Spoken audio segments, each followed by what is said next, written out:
Last fight ഉണ്ട്. ഒരു സാരി കൊടുത്തിട്ടുള്ള ഒരു ഫൈറ്റ് ഒക്കെ ഉണ്ട്. ഞാൻ അല്ലു അർജുൻ്റെ ഒരു ഫാനാണ്, ഇഷ്ടപ്പെടുകയാണെങ്കിൽ പോസിബിളാണ്. പക്ഷേ ആ ലാസ്റ്റ് ഫൈറ്റിൽ അല്ലു അർജുനെ 2 കൈ ഇതിന് കെട്ടിയിട്ടേക്കണ്, 2 കാലും കെട്ടിയിട്ടേക്കണ്. കുറേ പേര് മെട്ടോത്തിയാണ് ഇതേ കൊണ്ടുവരുന്നത്. അല്ലു അർജുനെ നമുക്ക് ഈ 2 കൈയും കാലും കെട്ടിയിരിക്കുമ്പോഴത്തേക്ക് എണീറ്റൊന്നും മൂത്രം ഒഴിക്കാൻ പറ്റൂല, ഒന്നും ചൊറിയാൻ പറ്റൂല. പിന്നെ രണ്ടാമത്തെ കാര്യം എന്ന് പറഞ്ഞാൽ ഒന്ന് സൂറാൻ പോലും പറ്റൂല. ആ ഫൈറ്റ് മോശമായി, നല്ല ഫൈറ്റായിരുന്നു. അങ്ങനെ ഫൈറ്റ് വേണ്ടത്. പുഷ്പരാജ്.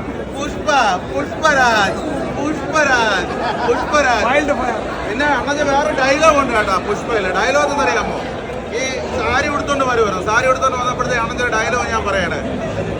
ആണുങ്ങൾ സാരി ഉടുക്കുന്നത് ദേവിക്ക് നമ്മൾ നേർച്ച ചെയ്യുന്നതാണ്. അതായത് നമ്മുടെ മനസ്സിൽ എന്തെങ്കിലും ആഗ്രഹം ഉണ്ടെങ്കിൽ ദേവി നടത്തി തരുമെന്നാണ് പറയുന്നത്. അതാണ് പുഷ്പ, അതാണ് അണ്ണൻ സാരി ഉടുത്തത്. മനസ്സിലായില്ലേ? അത് സിനിമയിലെ ഡയലോഗാണ്. എന്നാൽ